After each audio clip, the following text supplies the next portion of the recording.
Hi, I'm Laurel Martin with Unscripted Tours, coming to you live from Exiles Bar on U Street in Washington, D.C. And I am going to tell you a little bit about one of my favorite Washingtonians that most people don't know about, yet she is buried alongside the likes of J. Edgar Hoover, Tip O'Neill, members of Congress, signers of the Declaration of Independence, and that is Mary Ann Hall. Mary Ann Hall was born somewhere between 1814 and 1818, the records aren't quite sure, but she becomes one of the most notorious and illustrious, if you will, madams in Washington, D.C. She's actually given the nickname the Madam of the Mall. Her brothel, or at the time body house, was located a stone's throw away from the United States Capitol. There's actually quotes that senators could see the half-moon breasts of the ladies from the balcony of the Senate chamber.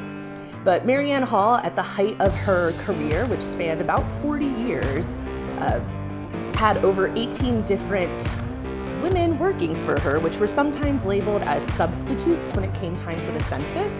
And she provided a space where a lot of kind of behind closed doors legislation took place, where various generals would meet to discuss their military strategies.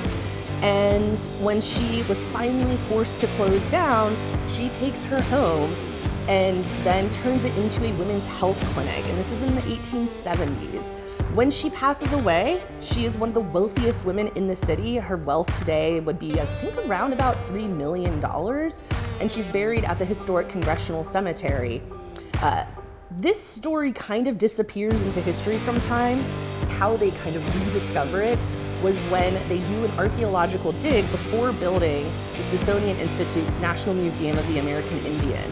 Prior to any large construction, they're going to have some sort of archaeological dig.